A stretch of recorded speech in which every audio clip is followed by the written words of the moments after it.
Shalom, shalom. Bwana Yesu Kristo asifiwe.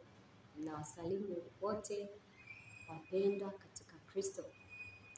Nimekuja na swali kwako, wewe mwanamke ambaye umekataa kuacha mapambo, umekataa kuacha mavazi ya kikahaba, umekataa kuacha muonekano wa Kijezebel na huku unasema unampenda Yesu Kristo.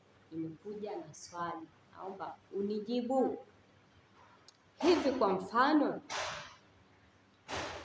umekaa sehemu yamkini nyumbani kwako unaomba, au umekaa tu umepumzika, alafu ghafla mbele yako akatokea mwanamke ana mapambo, ana wigi kichwani, ana lipstick mdomoni mwake, ameweka kope bandia, wanja, hereni, bangili, pete, kila aina ya mapambo. Amevaa kimini au yamkini amevaa suruali inayombana, kavaa viatu virefu, makucha bandia marefu, ameweka makeup kwenye sura yake, alafu anakuja mbele yako anakuambia, mimi ni malaika, nimetumwa na Yesu.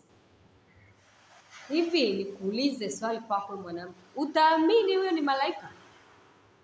Utaamini kweli huyo ni malaika? Au utatimua mbio mpaka hata uache hata kiatu nyuma? 100% ninaamini utakimbia. Hautaamini, utakimbia. Kwa sababu gani? Wewe moja kwa moja ndani ya moyo wako unaamini malaika wa Bwana anavyovaa. Anakuja na sura ya utakatifu, anakuja na vazi refu, anakuja yani yuko tofauti. Sasa wewe kama unaamini malaika wa mbinguni wanavaa kiutakatifu na hawana mapambo, iweje wewe unayejiita mtakatifu wa Yesu Kristo una mapambo?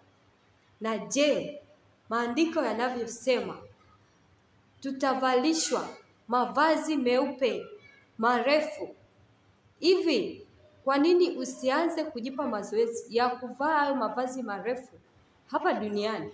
Kwa nini bado unabishana kwamba duniani ni sehemu ya kuvaa vimini unavyotaka, mavazi unayotaka, lakini mbinguni unakubaliana kwamba tutavalishwa mavazi marefu? Ufunuo inasema kwamba wale watakatifu wakapewa mavazi marefu meupe. Yesu Kristo yeye mwenyewe, Yohana anashuhudia kwamba alimuona mtu mfano wa mwanadamu amevaa vazi jeupe refu na mshipi kwenye tumbo lake, amefunga mshipi. Sasa kama kila kitu kinachohusiana na mbinguni kinaonyesha kwamba watu wa kule wanavaa mavazi marefu, iweje wewe mwanamke wa Kikristo hapa duniani unataka uvae unavyotaka na sio kuvaa kama anavyotaka Yesu Kristo? Na kama umeshindwa hapa duniani kuvaa hayo mavazi, jiulize, mbinguni utaweza? Jiulize hilo swali. Mbinguni utaweza? Haleluya. Na pia nimekwisha kuambia na nitazidi kusema, lazima kuwe kuna utofauti kati ya mwanamke anayemcha Mungu na mwanamke wa kidunia. Nuru na giza haviwezi kukaa pamoja.